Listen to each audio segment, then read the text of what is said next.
So good morning. Welcome to the second session of master classes in rheumatology, in pediatric rheumatology.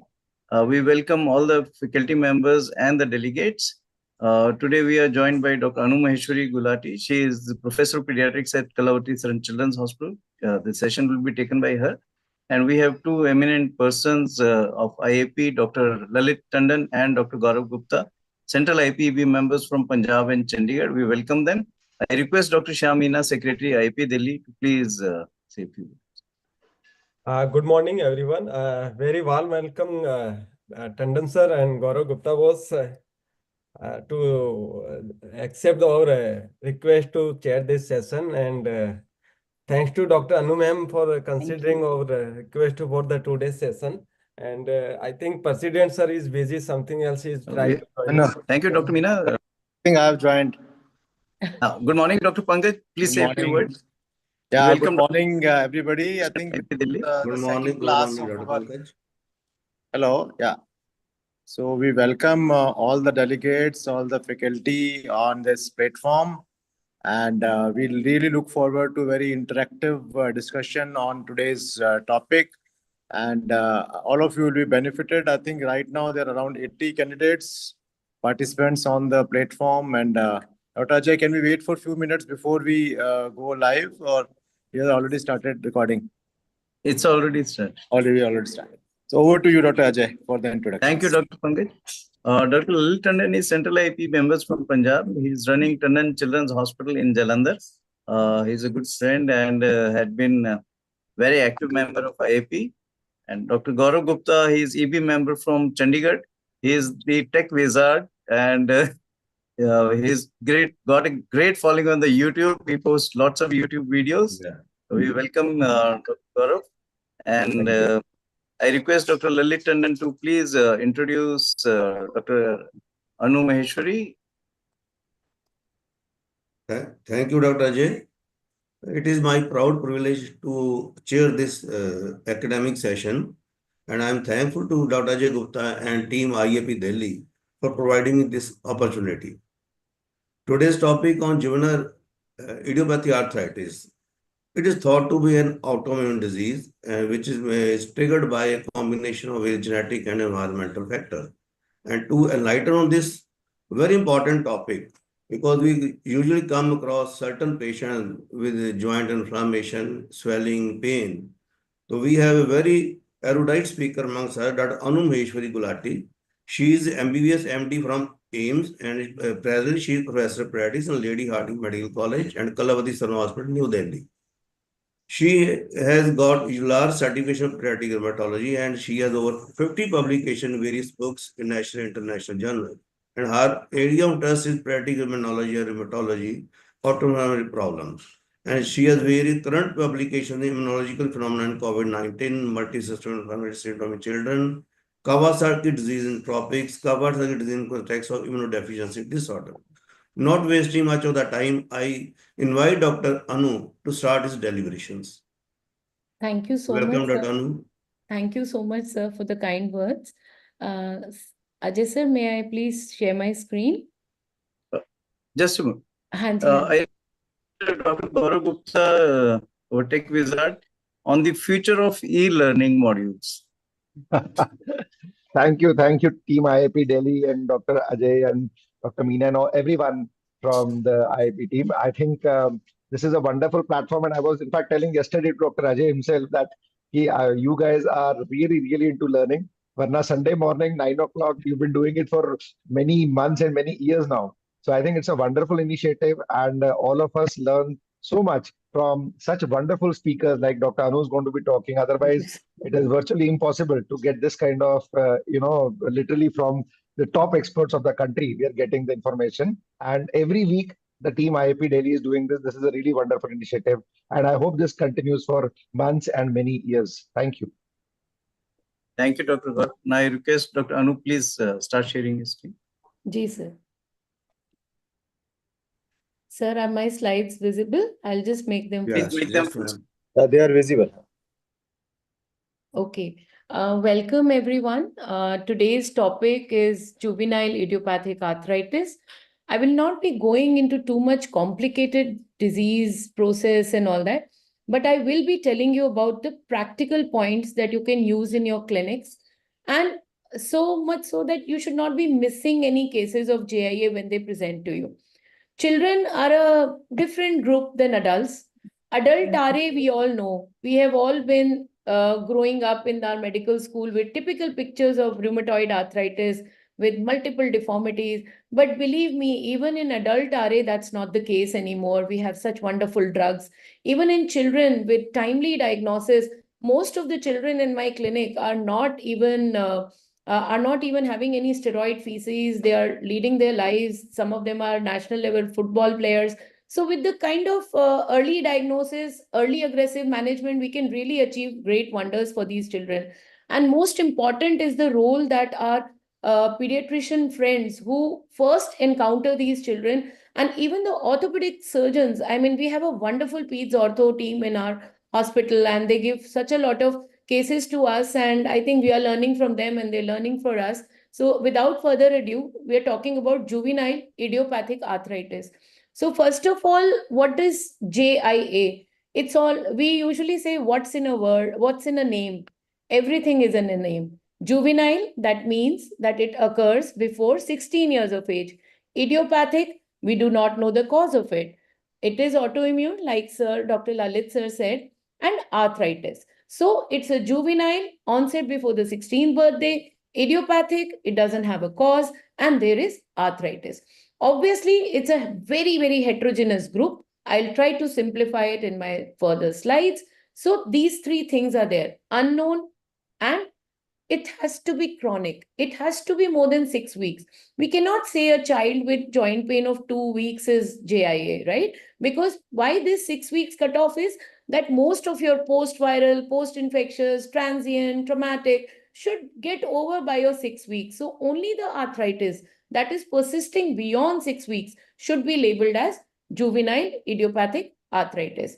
The diagnostic criteria, you don't need to really get into the ACR, ULAR, ILAR. The ILAR one is the standard one that is being used, and we use the term juvenile idiopathic arthritis, not juvenile chronic arthritis, not JRA, which is very commonly now I see a few slips that are referred writing JRA. Please do not use this term. The term used currently across the world is juvenile idiopathic arthritis. In the last 20 years, the treatment has improved markedly. And we have these biologicals and we have these targeted molecules, which are really doing wonders for our children. So what exactly is arthritis? For the students here, arthritis is presence of joint swelling. Only the swelling means it's arthritis? Because swelling can be because of hemarthrosis. Swelling can be because of trauma. So, but you need to remember at least 2 of the 3 signs should be there. There should be redness, there should be warmth, there is diminished range of motion. Please remember here, a red hot joint is not JIA. Usually the JIA children have a very a warm joint. When you palpate, it's warm, and there is restriction of motion, but there is no redness per se, and the children are not sick. They walk into the OPD. Most of the children are, they come hopping in the OPD, and when you note, okay, there is a swelling, or because they have some limping because of their joint swelling, they would have some gait abnormality, but they're not really very sick. So is swelling present in all the joints? No. Shoulder, you won't see a swelling. Temporomandibular joint, you will not see a swelling. Hip, spine, and sacroiliac joint, you will not see any swelling. So these are the definition of arthritis. So now we have point of care biomarkers, CRP, ESR, calprotectin, IL-6, this and that. So many, they are just bursting out. The numbers are just mind-boggling. So what these biomarkers are doing, they are telling us when should we escalate therapy and when should we stop therapy, just like procalcitonin in bacterial sepsis. So what we rheumatologists, pediatric rheumatologists like to treat is treat to target. And what is our target? A healthy child with no rash, with no joint swelling, leading a happy, healthy life with minimal medication. So this treat to target strategy is what we use. If the child is not achieving his desired outcome, we keep escalating therapy, which I will let you know. So recent literature suggests that in JIA, first when I was a postgraduate student, when we were learning rheumatology by Dr. Kabra sir in AIMS, there we had a pyramid that used to escalate, right? First we have a mild therapy, then moderate, then severe, then you go up, up, up. Now the pyramid is actually reversed. So we go aggressive, we go all out, we treat very aggressively in an initial manner. I've identified risk factors, like I'll tell you. So what we need to do is we need to identify as soon as possible, make a correct diagnosis and start therapy, aggressive therapy. That is what has the best outcome. So for the students here, joint examination, again, inspection, palpation, range of motion, and supporting structures. So in inspection, like you do for other systems, look at the erythema, look at the swelling, look at the joint line tenderness, any warmth, any swelling. Then do the active, ask the child to walk, then you make the child lie down, see the range of motion of the joints, see what is restricted, what is not. Then supporting structures are like enthesis, which will let you know. Enthesis are a point where the tendon is attaching to the bone, like your tendio Achilles, your heel, your patella, like the other, you'll have, I'll tell you when we discuss about ERA. Then assessment of supporting structure also means tendons, the muscle. The child may be having pain for a long time and there would be muscle atrophy and you would mistakenly say, oh, this might be a myopathy. That's not true. You need to assess the joints properly. Okay, so this is just so classification criteria. Many classification criteria, like I was telling you, JRA, JCA, we do not use that. Please remember one term only, which is juvenile idiopathic arthritis. And the only classification criteria we should know of is the ILR criteria, which is the International League Against Rheumatism. Now, this basically what we need to do here is that we need to remember only this classification, because all the research, everything is being done on this. So there are 7 categories. Please do not get mind boggled by these 7 categories. When I'll go through them, they're very, very simple. We have the systemic, we have the oligo. Okay, so you need at least 6 months illness to classify as oligo or poly or ERA or whatever. You need at least 6 months of disease. You can't label, if a child comes to you with 2 months history with bilateral knee pain, you can't say this is oligo, because you need to wait for at least 6 months for the disease process to occur. So systemic, oligo. Then we have 2 categories of poly. One is RF negative, other is RF positive. Then we have the psoriatic, enthesitis related, and undifferentiated. Undifferentiated, you must remember, they're not fitting into any category, or they have features of 2 categories. Like a child may have polyarthritis with involvement of the hand joints and may have sacroiliitis. You're not fitting, neither this is fitting into poly, neither this is fitting into enthesitis related. So you can put them in this undifferentiated arthritis. So systemic, oligo, poly, psoriatic, ERA. Undifferentiated, you can just keep it in your mind, but you don't really need to worry about it. So multiple criteria, this is for the sake of completion for the student. They should know that multiple criteria are there, and we use the ILR classification. So definition of JIA, again, I'm repeating, arthritis of one or more joint. Arthritis I've already defined. So age of onset should be less than 16 years of age. Duration of illness should be more than 6 weeks. And we exclude other forms of juvenile arthritis, right? So what is systemic JIA? Just, JIA, we don't have any investigation. So many times we get a call, ma'am, we are waiting for the rheumatoid factor. Ma'am, we are waiting for the anti-CCP. Please do not wait for any investigations. The diagnosis of JIA is completely and totally clinical. So what do you need to do? You need to understand the pattern, how the patient is presenting. The classical pattern should tell you about the diagnosis. So then somebody might be thinking in their minds, if everything is clinical, why are we spending so much time and money on investigations? Because of course, they're very, very expensive. So why we are spending time on investigations is to rule out other differential diagnoses. You might have a huge list of tuberculosis, HIV, EBV, other lupus and other CTDs. So you're going to do the investigations to rule out other differential diagnosis. You're also going to do some investigation which will prognosticate a patient. I'll give you an example. Systemic JIA, you do not need a 6 weeks history, please remember. And systemic JIA is always in our country a diagnosis of exclusion. Rule out tuberculosis, rule out malignancies, rule out HLH, rule out other inflammatory conditions, but systemic JIA is really here to stay. So arthritis in one or more joints preceded by fever of at least 2 weeks duration. But this 2 weeks duration may not be documented. So you need documentation for at least 3 days. And it should be at least more than 38.3 degrees, and it should be documented to occur daily. And it may or may not have some arthritis.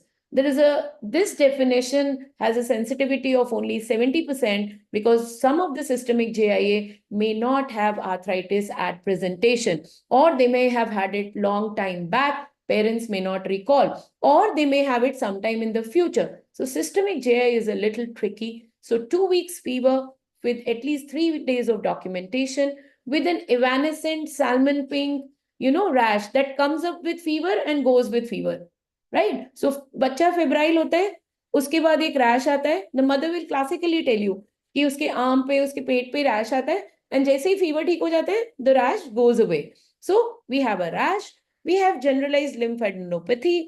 That is why I said you need to rule out TB, you need to rule out malignancies. You need to look at hepatomegaly, splenomegaly, and serositis. So this is a classical picture of JIA. This occurs in any age group.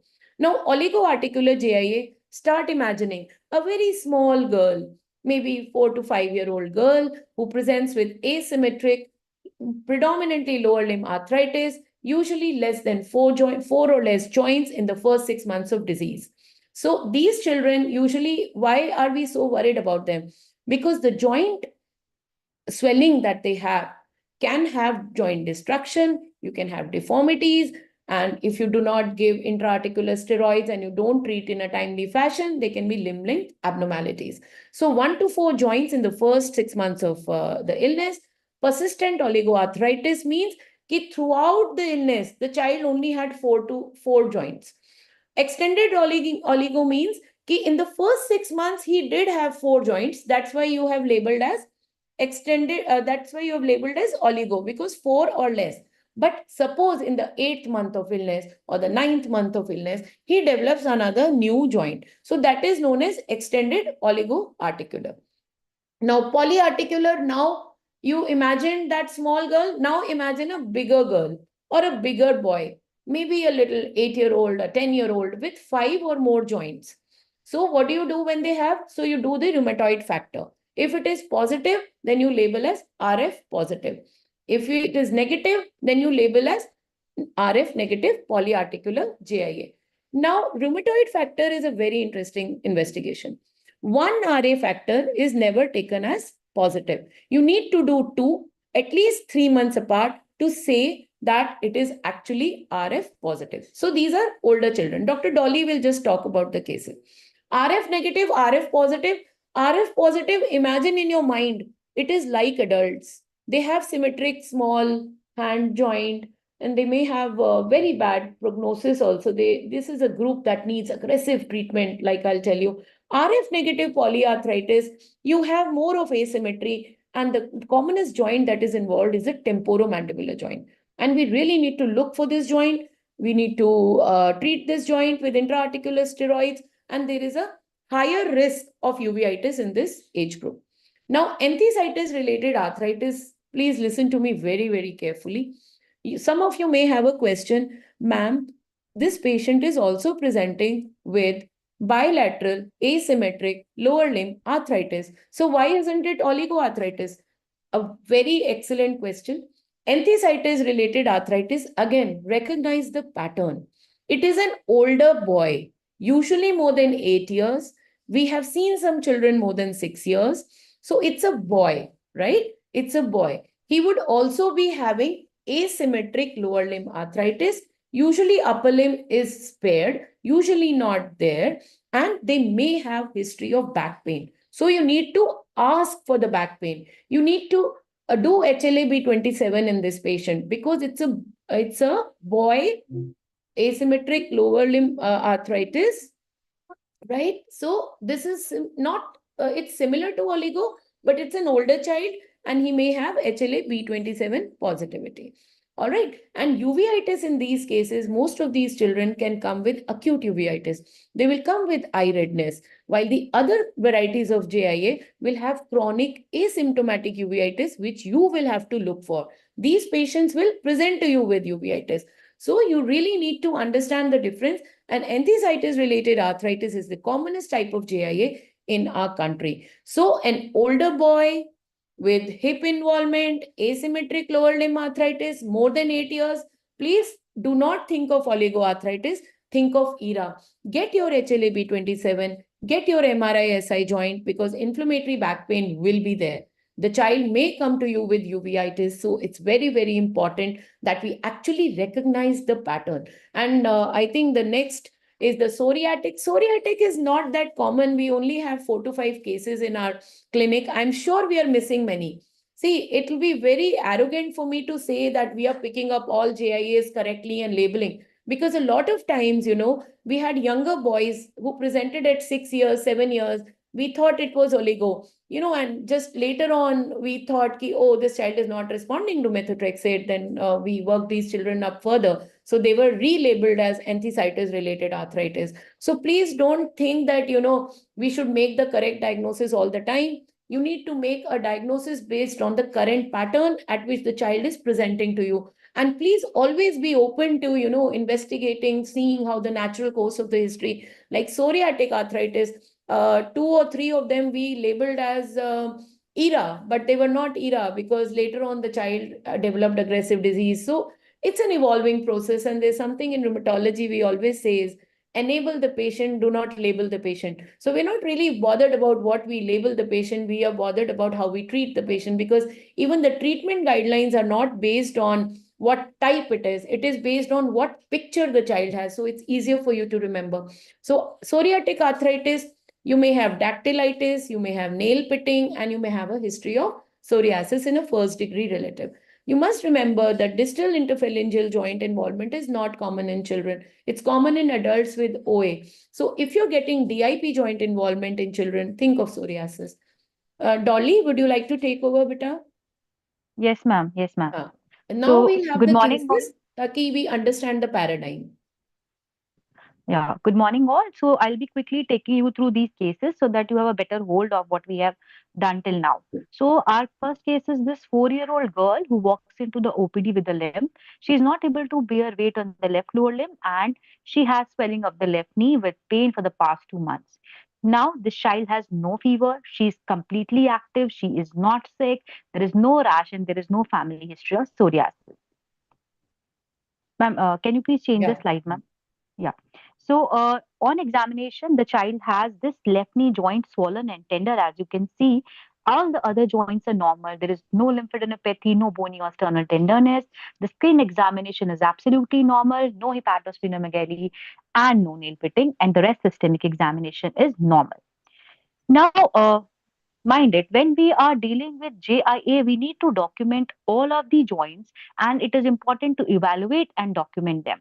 In this homunculus, which we have shown you, so we have this juvenile arthritis disease activity score known as the JADA score.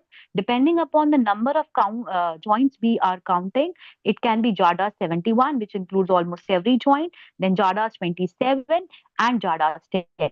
So basically in JADA scoring, we take the assessment of the child's symptomatology by the parent or the child, and we give it a score from 0 to 10, a visual analog scale.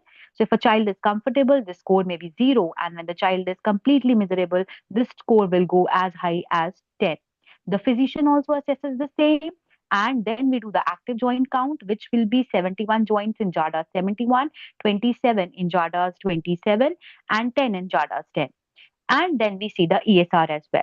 So we take the cumulative score of this and then we try to give a score to the child. Depending upon the score, we would like to escalate our therapy as per the clinical scenario. So this was monoarthritis. and our differentials would be JIA, septic, tubercular, and maybe crystal arthropathy. And if it is JIA, it would be most likely our oligoarticular JIA. So let's move ahead with the investigation and see what happens. So see, there is thrombocytosis in our child. ESR is slightly high, CRP is around 9 only, and the X-ray of the joint shows erosive arthritis. There is RF factor is negative, ANA is positive, and the uveitic screening resulted in finding suggestive of anterior uveitis. So, ma'am, can we go ahead? So our diagnosis in this case is oligoarticular JIA. Perfect. Thanks. So next we have this another case. Now, in contrast to our previous case with monoarthritis, this child is a relatively older boy. So this boy has a swelling of the right knee for the past 3 months and is having trouble walking. So see, this child has no fever. And when we actually examined the child, there was not only arthritis of the right ankle, but the bilateral knee joints were also involved. And there was point tenderness over the insertion of tender Achilles, and there was a significant history of back pain. Now, mind it, this back pain was inflammatory. So, any pain which occurs at night with morning stiffness and improves when the child wakes up and walks around, there is improvement with exercise, but there is no improvement with the rest, and may have a good response to NSAIDs, is an inflammatory back pain. So in our case, there was a confounding history of trauma while playing prior to onset of swelling. But the pain which our child has was inflammatory, and there was point tenderness over tendoachilles. So as you can make it out in the figure, there is arthritis of the bilateral knee joint, and there was point tenderness at the insertion of the tendoachilles. So, so this child has a pretty normal CBC. Your CRP was not that high. ESR also mildly elevated. The X-ray again showed erosive arthritis. Here, the RA factor were negative, ANA was negative, and the MRI sacroiliac joint shows erosion, effusion, and bone marrow edema. Now, I would like to make an important comment here. We here need the MRI of the sacroiliac joint. We do not need MRI of the knee joint or the hip joint. We have to be very particular in advising for MRI sacroiliac joint.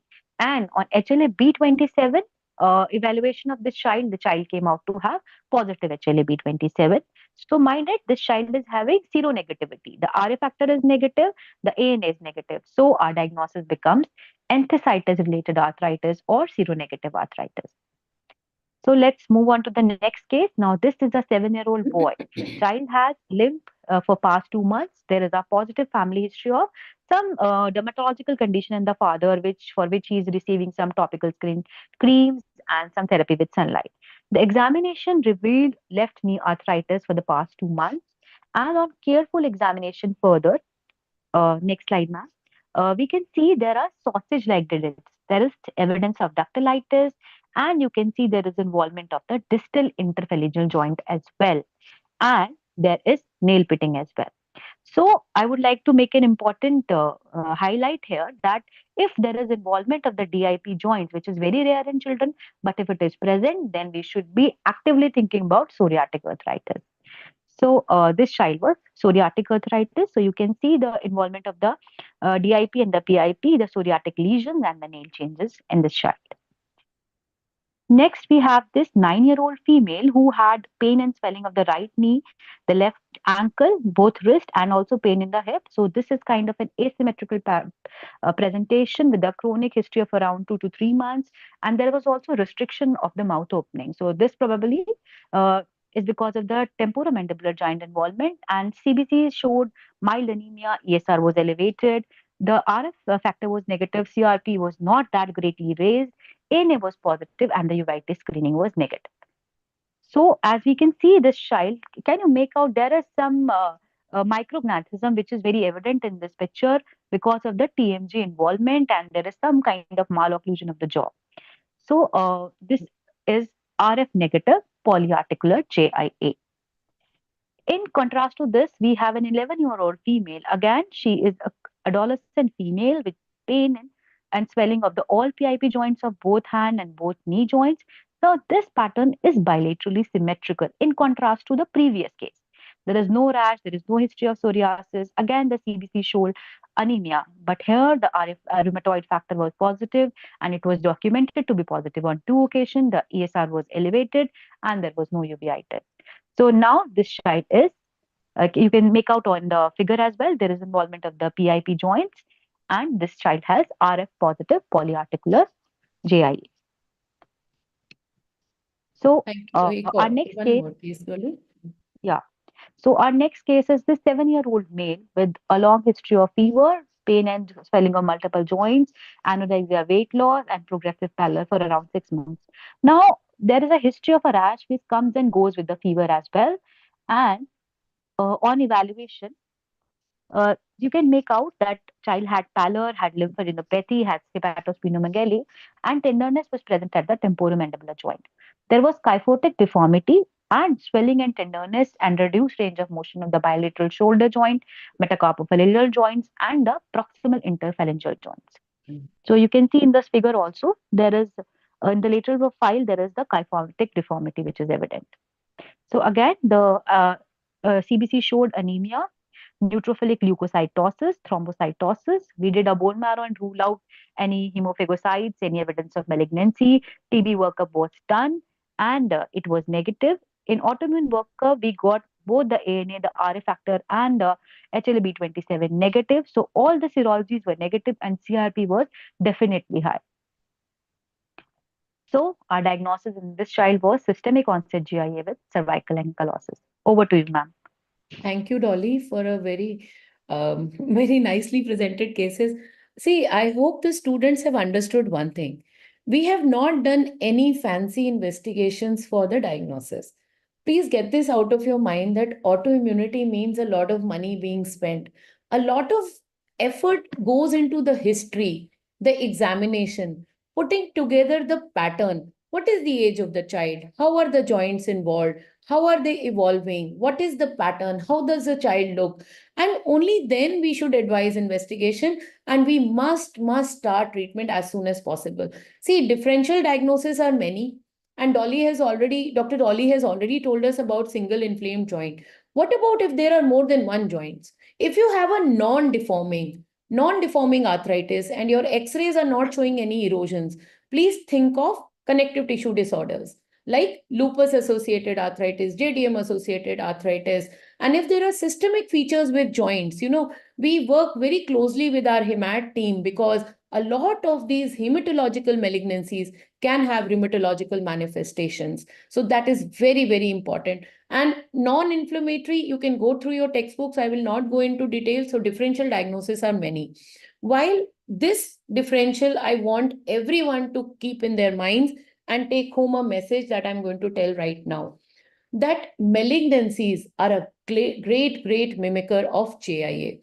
A lot of these children, they would be having acute leukemia and they would be presenting to me or rheumatologists or pediatricians. They may present to anyone. And they may even present to orthopedic surgeons. So when should you rule out a malignancy? Well, there is one thing that we use. One is if there is a short history. If the history is shorter than 2 months, or the patient is having platelet count which is less than 2.5 lakhs, I would really be worried and I would do a marrow. Like you saw in the child, even sometimes thrombocytosis is there, but the history is very short, we still do a marrow.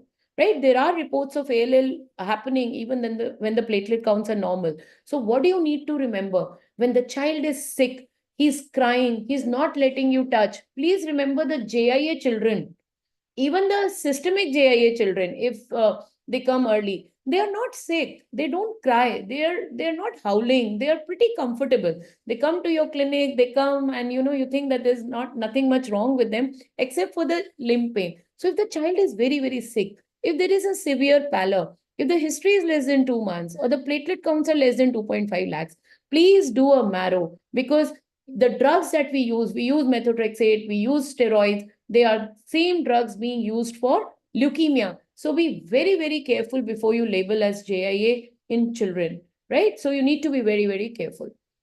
So investigations, like I said, no investigation is diagnostic.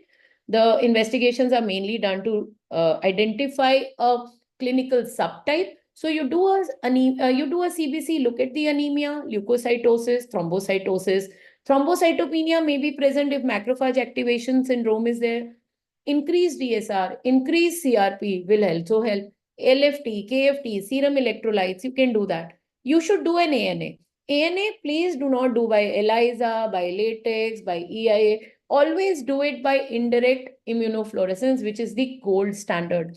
HLA-B27 you must do, and you should not do in any oligo. So an older boy child who's presented with oligo-like pattern, do an HLA-B27. If HLA-B27 comes positive, do an MRI SI joint, not MRI spine, not MRI hip, not MRI knee. We do not need MRIs or ultrasounds to evaluate any joint. You should examine clinically. RA factor, you should do anti-CCP only if you're getting a pattern of RF positive. Older child, symmetric arthritis, deformities, right? IGRA-MON2 chest X-ray. IGRA-MON2 chest X-ray, with due respect to my infectious diseases colleagues, we are not doing it to diagnose TB. We are doing it to diagnose latent TB, because before we put them on biological therapy, we need to rule out latent TB and treat latent TB. Right? So this is, I'm not endorsing doing IGRA for active TB or TB suspect. I'm doing it to rule out latent TB. So radiological imaging, we are very fine with X-rays. X-rays give us a lot of information. If the knee is swollen, I do not need an MRI. And if I have an ankle swelling, I do not need an MRI to tell me that there is fluid. You can do an ultrasound, but not really needed. You can do a USG if you're planning to inject the joint. You can do an ultrasound guided.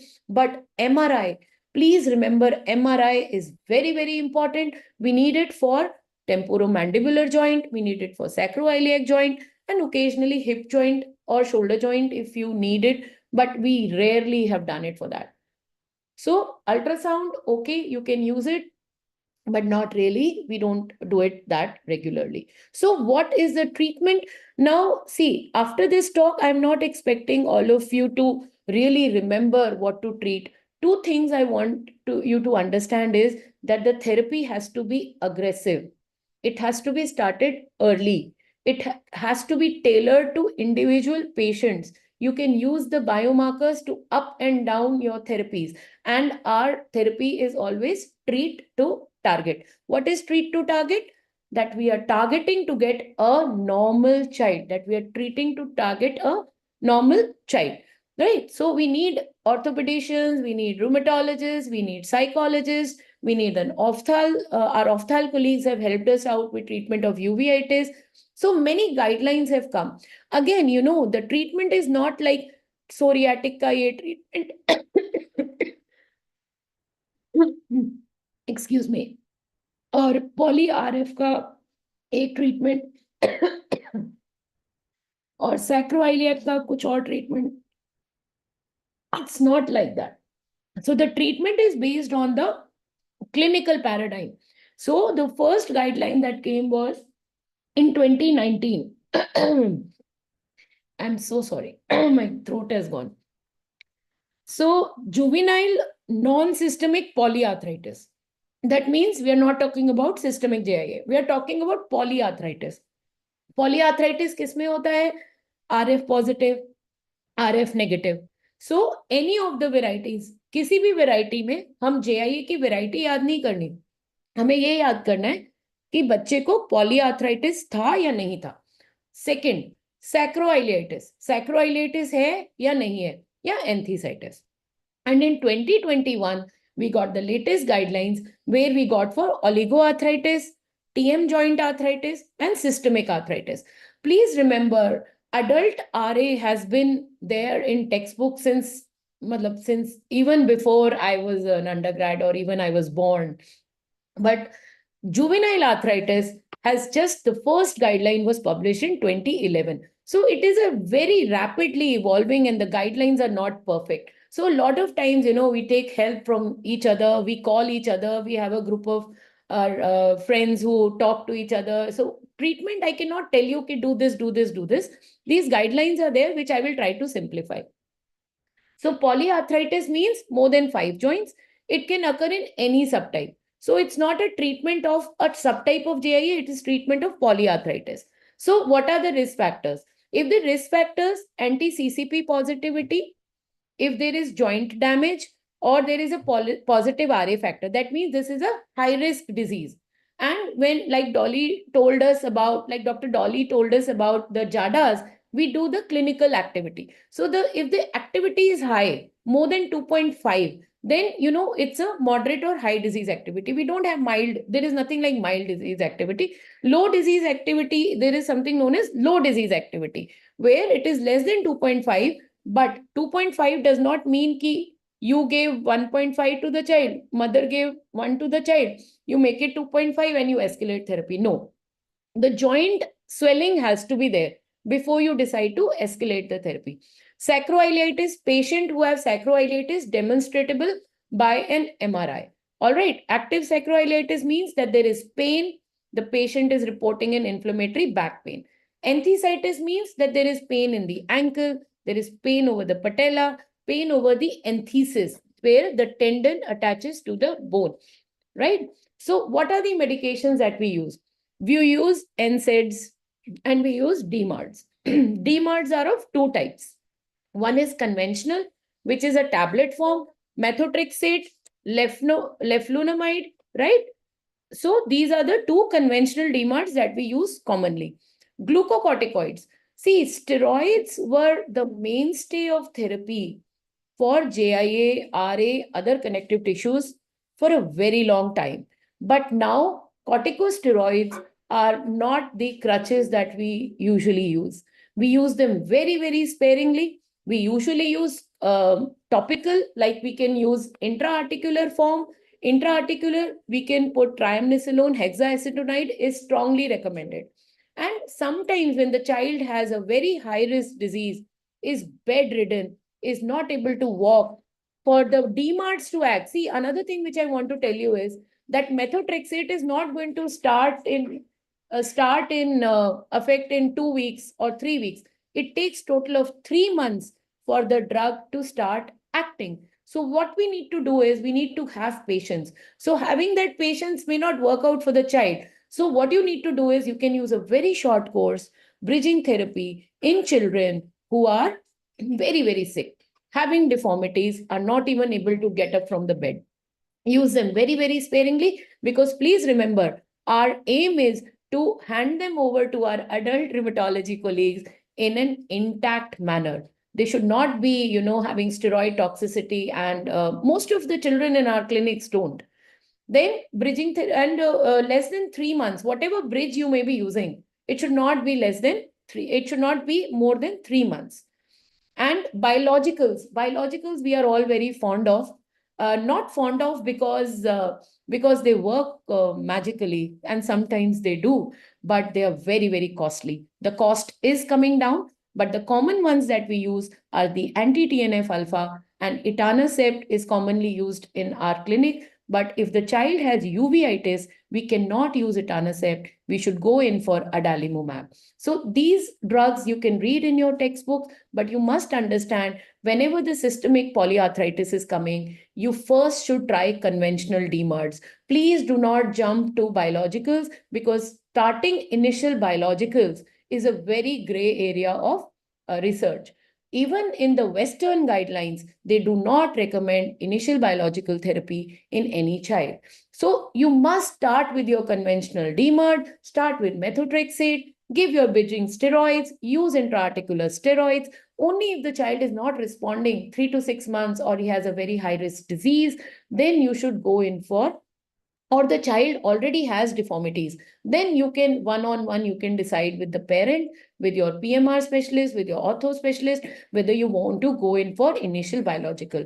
Biological, they are not dangerous per se. Please, I would not say that they are dangerous, but in a country like ours where we have TB, please do an IGRA, please do an MON2.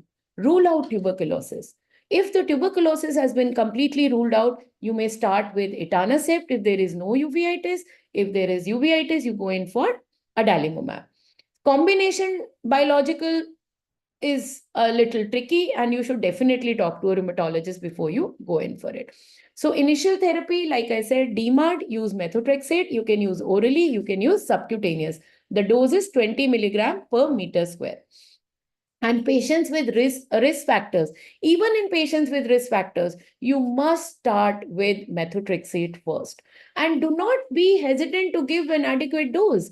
Give 20 milligram per meter square. I've seen patients referred to me with 7.5 mg methotrexate, 5 mg methotrexate. Please do not be afraid to use that drug. It's a wonderful drug. It does wonders. Even our polyarticular patients, they don't require biologicals. They do wonderfully well on methotrexate. All right. So subsequent therapy. So when the patient comes to you, please do not jump, okay, methotrexate is not working. At least give it 3 to 6 months. Do not just jump, okay, नहीं ये काम नहीं कर रहा, इसको अब लेफ्टना डाल देते हैं, इसको काम नहीं कर रहा, अब इसको इटाना डाल देते हैं. Don't do that. But just be patient with the child, because the child has a long life to live ahead. If we exhaust all drugs in childhood, what are our adult colleagues going to do? So you have to be patient. And you should escalate therapy. You should not keep giving for 1 year. In 3 months, 6 months, if you feel the child is not responding and he's not going to school, then of course you should not withhold biological. You have to be very, very carefully titrate the side effects, and the child's life. Of course, life is more important. The quality of life is even more important. So biologicals should be escalated if the disease is not getting under control. So you can add biological, or you can add this thing. So most biological, the commonest one that we are using is our TNF alpha inhibitors.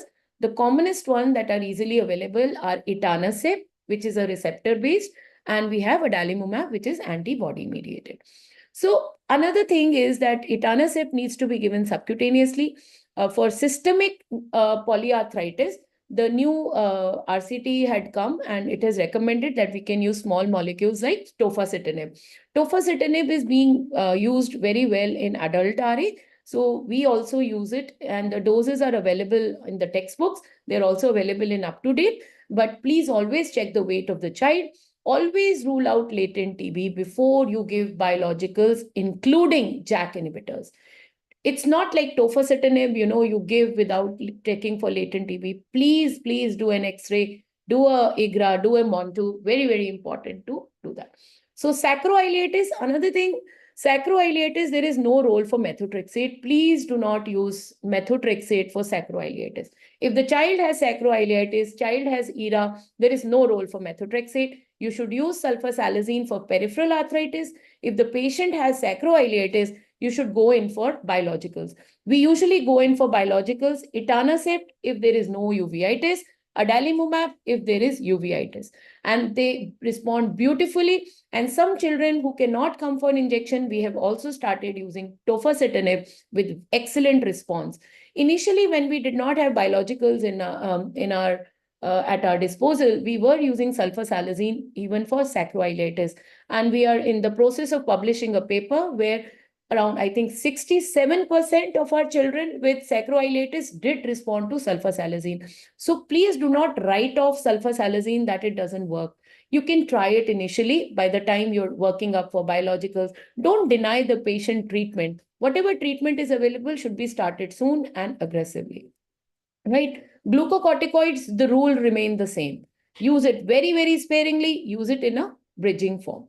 So quickly, I just have 3 more slides. So oligoarticular JIA is the very common, and these small girls, they come to us with one joint, and the commonest treatment is an intra-articular corticosteroid. So we give intra-articular corticosteroid, but my personal practice, and I think a lot of my pediatric rheumat colleagues also would follow this, I usually start methotrexate simultaneously, because the thesis which was done in our hospital showed that the Indian oligoarticular in its naive form had very, very high inflammatory parameters.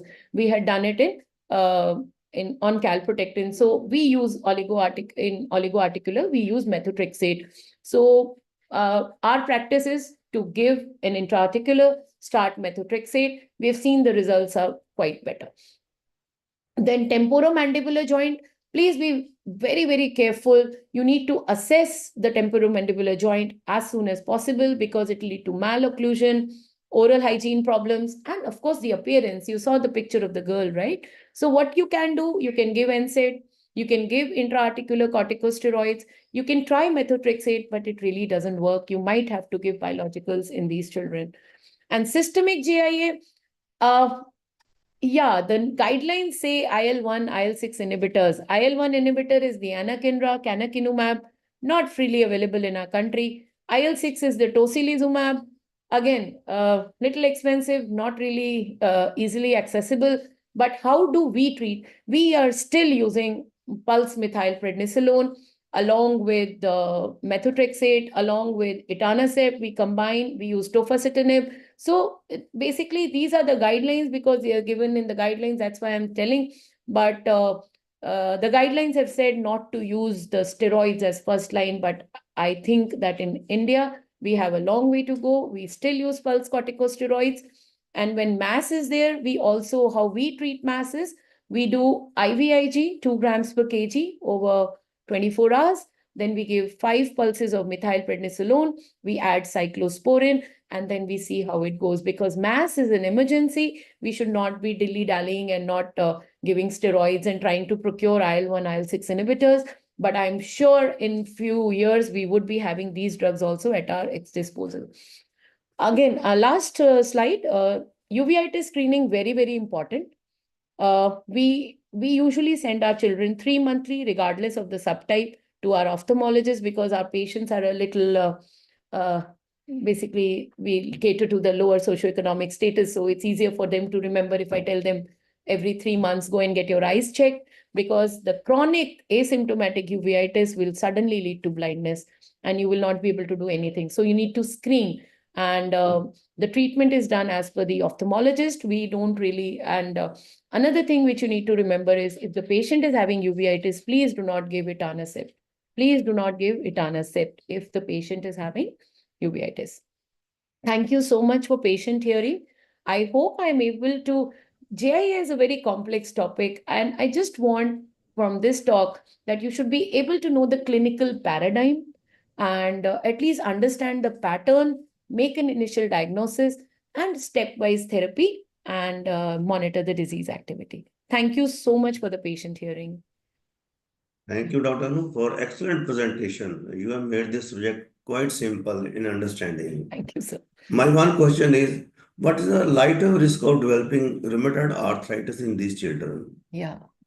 Sir, very good question, and a question that usually parents come and ask us.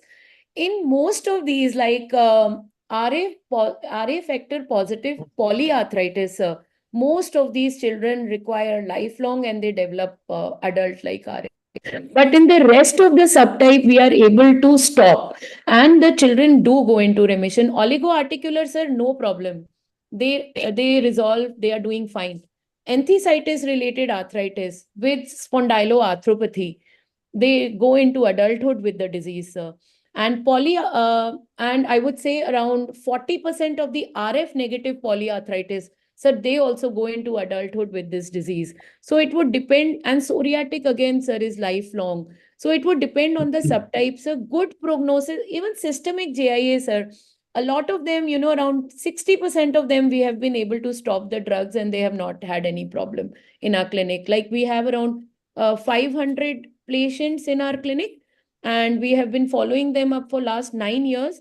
So, sir, exact data mein, matlab, polyarticular form, ERA form, psoriatic form, they require even in adulthood, sir. But oligoarticular and systemic, we are able to, around 50-60% of them, we make them drug-free, sir. Thank you. Another question, for how long biological should be given? Oh, very, yes, sir, excellent question again. So whenever we start any drug, we are waiting for the child to become inactive, right?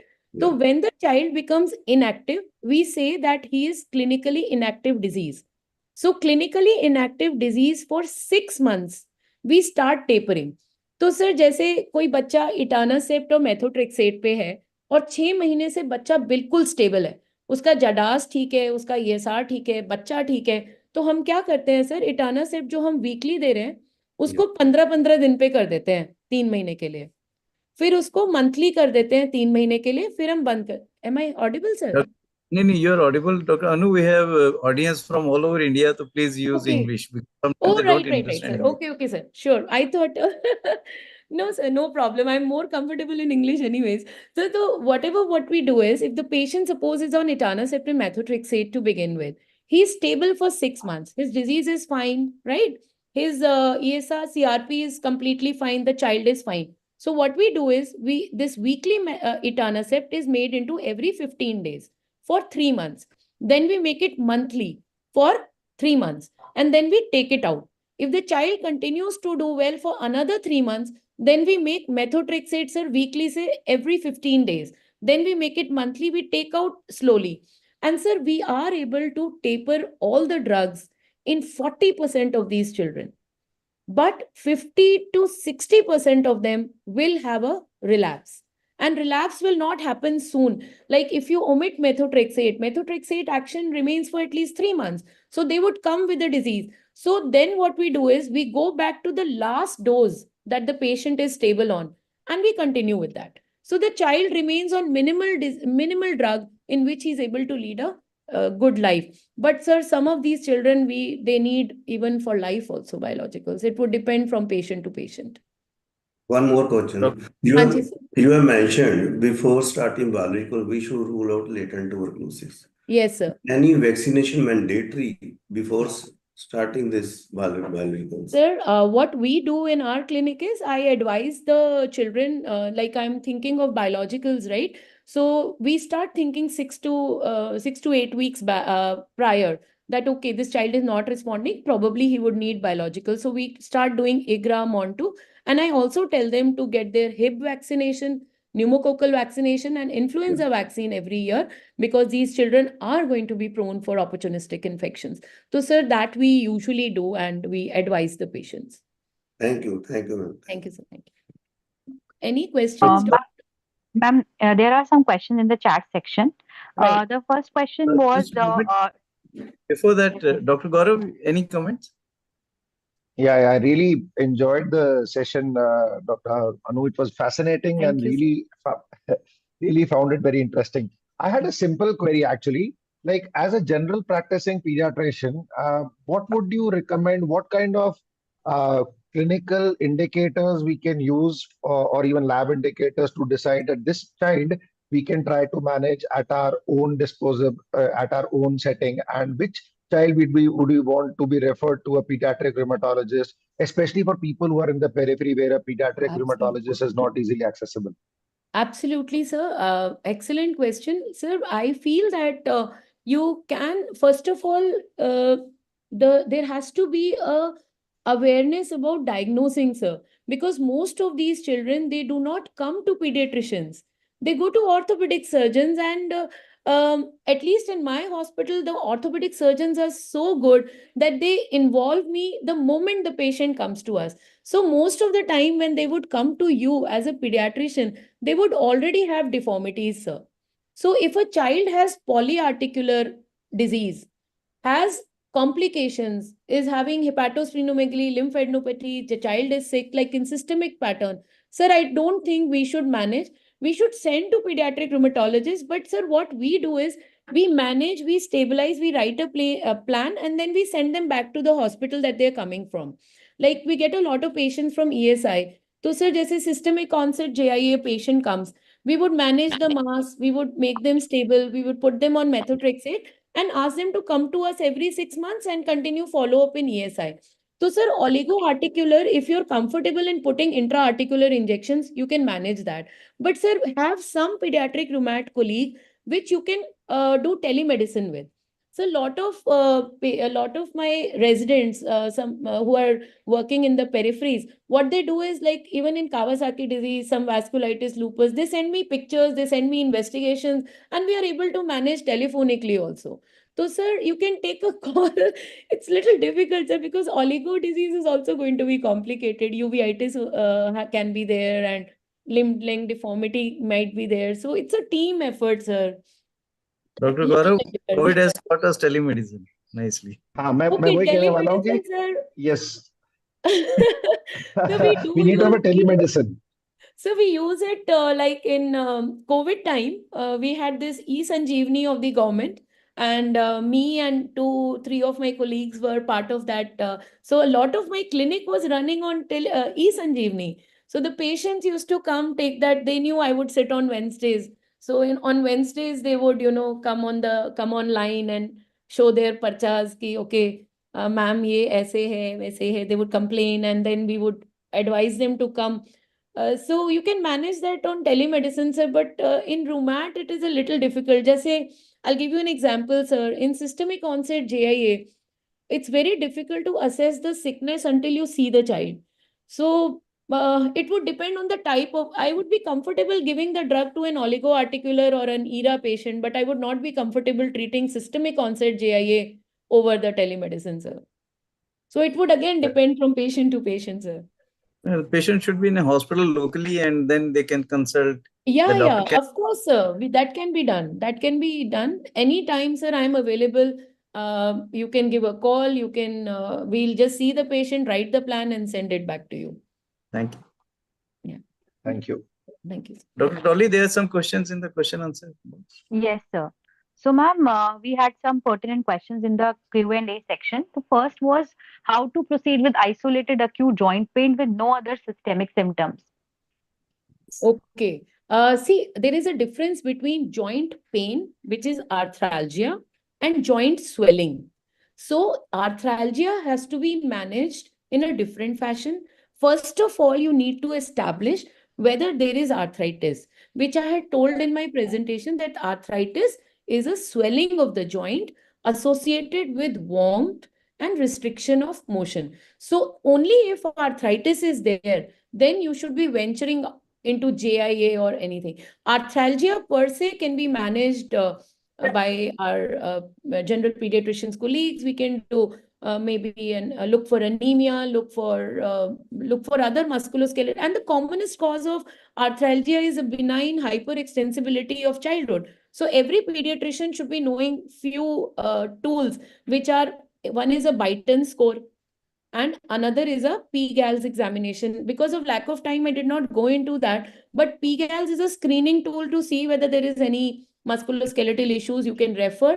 Or Beighton score is for hyperextensibility. So if the Beighton score is very high, then you should just do PMR and exercise, yoga and all that. It would help. Otherwise, the patient would need to be seen.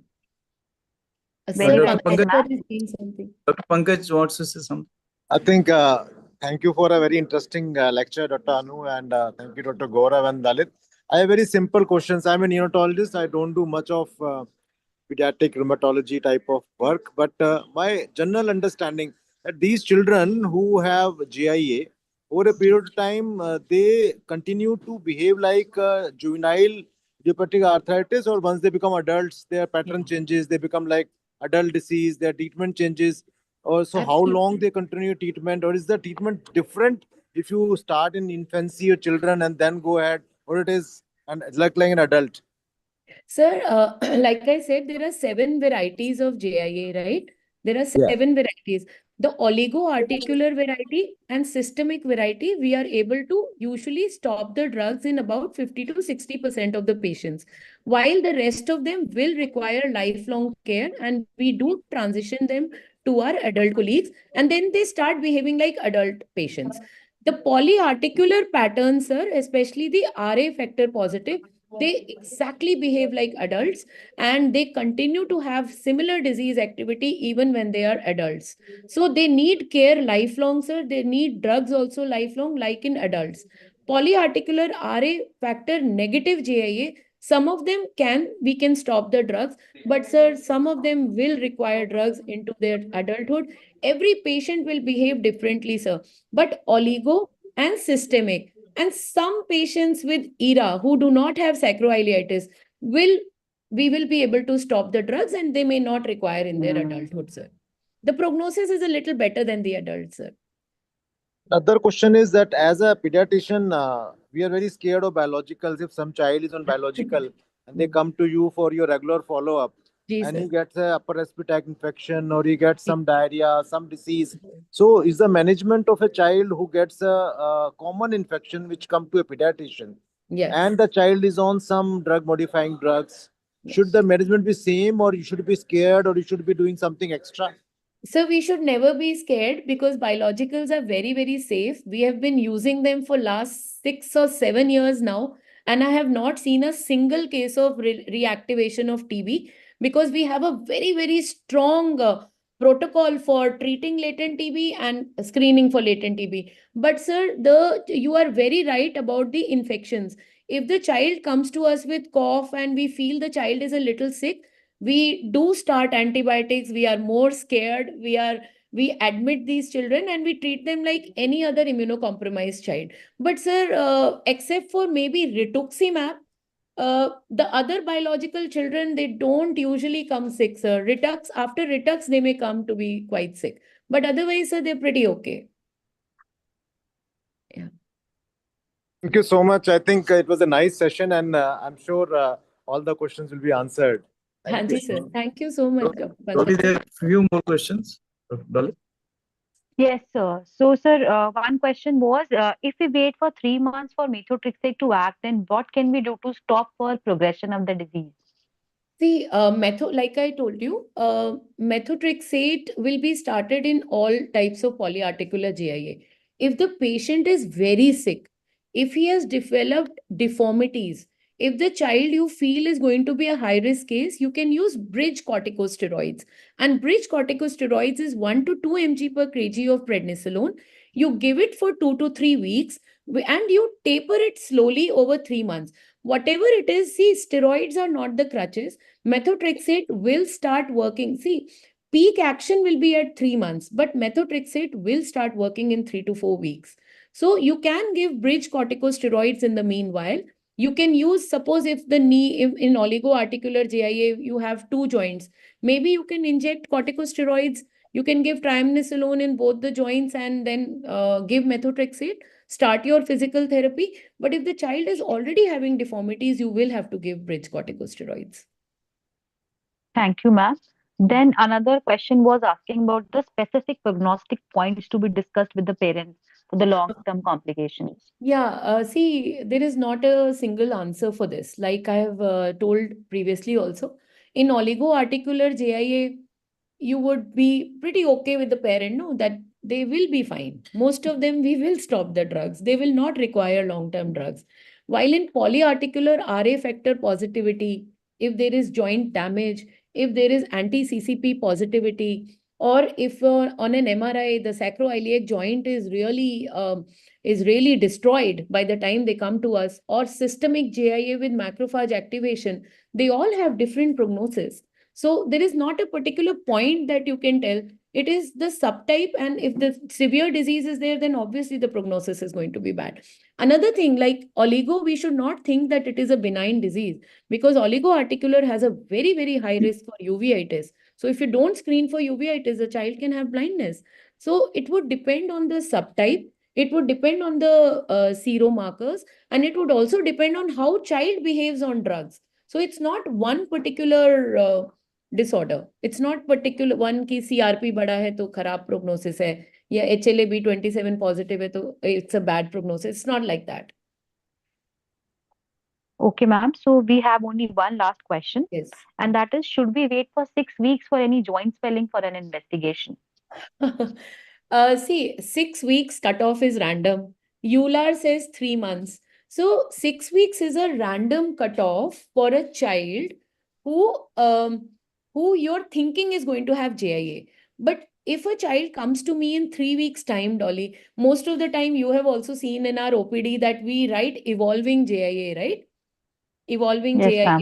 reactive arthritis. So 6 weeks is required to label the child like JIA. If you feel you get an X-ray and you see erosive arthritis, definitely this child is not of 2 weeks illness, right? If the erosions have happened, it's probably at least 8 to 12 weeks to ho gaya, hai na?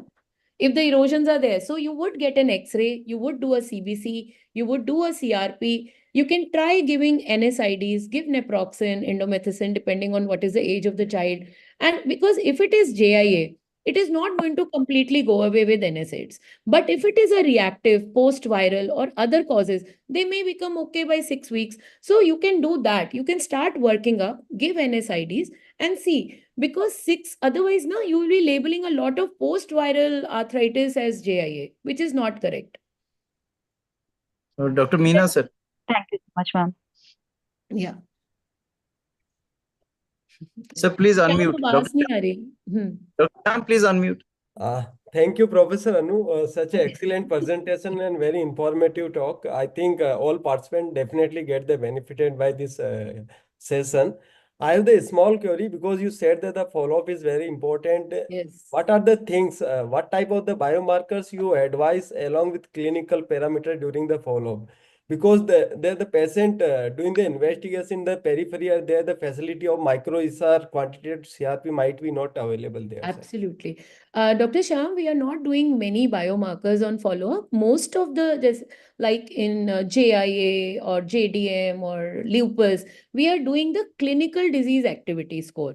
And we do simple tests like CBC, ESR, and CRP. Even if CRP is not there, ESR is not there, we are okay with it.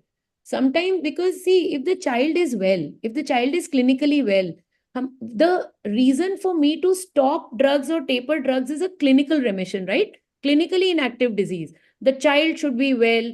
There should be no joint swelling. I don't need a CRP to tell me that joint is swollen and I need to escalate my therapy. So a lot of the rheumatological illnesses, even if you're not able to do the biomarkers, we are able to manage with clinical scores also. Like Jada's Dolly told about ESR.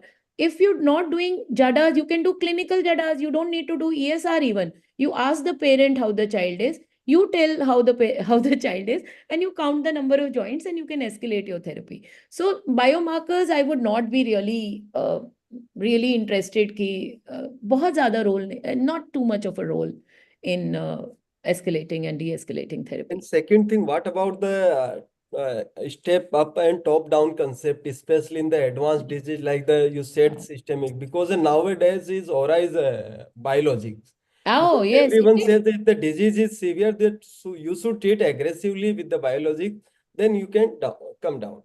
Shyam, Dr. Shyam, you are absolutely right. Even you are treating IBDs, I'm sure you're giving infliximab, etanercept, adalimumab, Humira, everything. But see, what I'm trying to say is that I'm not going to withhold biologic from the child. Aggressive treatment, you know what? When I was a PG in Cassidy, there is a table which wrote NSID for 6 weeks for polyarticular JIA. But that is not what we do now. Polyarticular JIA comes, we immediately give NSID along with methotrexate. If the child is having deformities, if the child is sick, we give bridge corticosteroid. Wait for 3 months because biological starting will take some investigations, right? You will have to do IGRA, you'll have to do MANTO, Yes. you will have to do a chest X-ray. And sometimes if they have latent TB, you will need to treat the latent TB also. So that much time, 3 months, it does take for us to start biological. We can't just give biological, okay, you come and take biological. So we are treating quite aggressively. Are most of the children who need biological, we decide in 3 months. Not more than that. We don't keep giving a methotrexate for years together. No, in 3 months' time, we will decide what needs to be done. Okay, thank you, ma'am. Yeah, thank you, Shah. Dr. Shilpa wants to ask something. Dr. Shilpa, please unmute.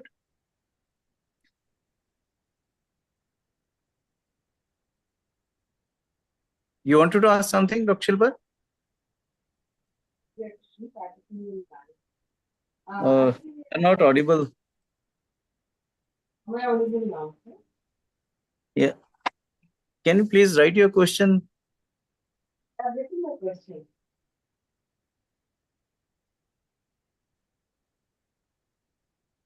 Anyway, in the meantime, I thank our chairpersons, Dr. Lalit Tandon sir and Dr. Gaurav Gupta from Thank you, Dr. Chandigarh for their Thank participation. you. And I also thank Dr. Dolly Madan and Dr. Neha Mehra who joined in and helped with the presentation, and team IAP Delhi and our coordinators.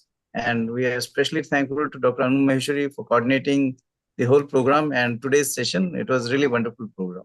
Thank you, ma'am. Thank you. Thank you, so everyone. much. Thank you. Dr. Shilpa, Thanks a lot, Thank Tandon you, ji Dr. and Ajay, Gaurav. for great initiative. Yes, sir. Thank you. Thanks for having us. Thank you, sir. Thank you. Thank you, sir. Thank you. Thank you. Thank you, ma'am. Sir, shall we leave?